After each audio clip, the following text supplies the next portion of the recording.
আগামী ২১শে মে দ্বিতীয় ধাপে জয়পুরহাট সদর উপজেলা পরিষদ নির্বাচন উপলক্ষে জোর প্রচারণা চালিয়ে যাচ্ছে প্রার্থীরা। সকল চেয়ারম্যান প্রার্থীর মধ্যে ২ জন হেভিওয়েট প্রার্থী থাকায় এ উপজেলায় জয়ের লক্ষ্যে চলছে হাড্ডাহাড্ডি নির্বাচনী লড়াই। পাশাপাশি নির্বাচনী মাঠ গরম করে রাখছে পুরুষ ও মহিলা ভাইস চেয়ারম্যানগণ এবং সকল প্রার্থীর কর্মী সমর্থকরা। এবার দলীয় প্রতীক না থাকা আওয়ামী লীগের তৃণমূল নেতাকর্মীরা ভাগ করে যে যার মতো পক্ষ বেছে নিয়ে প্রচারণা চালাচ্ছেন। বিস্তারিত জয়পুরহাট থেকে মোহাম্মদ নাহিদ আক্তারের পাঠানো তথ্য ও চিত্রে। আমি জামালপুর ইউনিয়নের চেয়ারম্যান ছিলাম। ৯টি ইউনিয়নের চেয়ারম্যান সহ ১০৮টি মেম্বার সহ আমাকে সমর্থন দিয়েছে। আমি জয়পুরহাট সদর উপজেলার চেয়ারম্যান প্রার্থী করেছে আমাকে। জনগণের দোয়া এবং আশীর্বাদ নিয়ে আমি চেয়ারম্যান প্রার্থী হয়েছি। এই নির্বাচন আমি বিশ্বাস করি যে অবাধ, সুষ্ঠু, নিরপেক্ষ হবে। মানুষের মধ্যে একটা আতঙ্ক কাজ করছে, কিন্তু গত কয়েকদিন আগে প্রথম ফেজে নির্বাচনের মধ্য দিয়ে আমাদের নির্বাচন কমিশন প্রমাণ করেছে যে অবাধ, সুষ্ঠু, নিরপেক্ষ উপহার দিচ্ছে। এই কারণে আমি গ্রামে গ্রামে বলছি, আমরা ৪-৫ জন প্রার্থী, আপনার যাকে পছন্দ হয়, যাকে আপনারা চয়েস করবেন, যে আপনাদের পাশে খাদেম হিসেবে থাকতে পারবে, তাকে আপনারা ভোট দিবেন। আমি ২০০৮ সালে উপজেলা মহিলা ভাইস চেয়ারম্যান ছিলাম। আমি চেষ্টা করেছি অসহায় নারীদের পাশে দাঁড়ানো, তাদের কর্মসংস্থান করে দেওয়ার জন্য।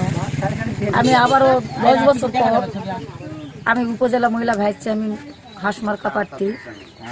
এই জয়পুরহাটবাসী আবারও ভোট দিয়ে আমাকে যদি উপজেলা মহিলা ভাইস চেয়ারম্যান করে, আমি অসহায় নারীদের কর্মসংস্থার ব্যবস্থা করব এবং যারা গরিব দুঃখী মানুষ পড়াশোনা করতে পারেনি তাদের পড়াশোনার ব্যবস্থা করব। আমি একজন কৃষকের ছেলে, আমি কৃষিকাজই করি। আর যে নেত্রী আমাদের, যে নেতা নেত্রী নির্বাচনে পাশ করে আসবে, তাকে যেন আমরা সবসময় কৃষকের পাশে পাই এবং মেহনতি মানুষের পাশে পাই, আমরা সেই ব্যক্তিকে ভোট দিতে চাই। যে প্রার্থী ক্ষমতায় আসলে আমাদের নারীদের কর্ম ও সুস্থ ব্যবস্থা করবে, নারীদের উত্তরাধিকার ফেরত দিবে এবং নারীদের কর্মের ব্যবস্থা করে দিবে, এরকম একটা প্রার্থী আমরা চাই। আমরা এমন লোককে নির্বাচিত করতে চাই যে লোক আমাদের খেটে খাওয়া মানুষের, মেহনতি মানুষের দিকে আসবে।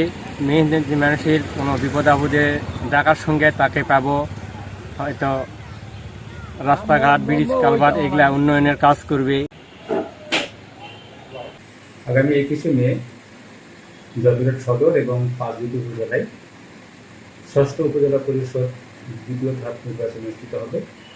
এই নির্বাচন উপলক্ষে আমরা ইতিমধ্যে আমাদের সমস্ত প্রস্তুতি সম্পন্ন করেছি এবং আমরা আশা ব্যক্ত করছি যে ২১ তারিখে একটি অবাধ, সুষ্ঠু, নিরপেক্ষ নির্বাচন অনুষ্ঠিত হবে এবং আমার জানা মতে প্রার্থীরাও এখন পর্যন্ত আচরণবিধি মেনে তারা প্রচারণা চালাচ্ছে এবং আমাদের প্রস্তুতি সব দিক দিয়েই সম্পন্ন হয়েছে। আশা করি ২১ তারিখে আমরা অবাধ, সুষ্ঠু, নিরপেক্ষ নির্বাচন উপহার দিতে পারব।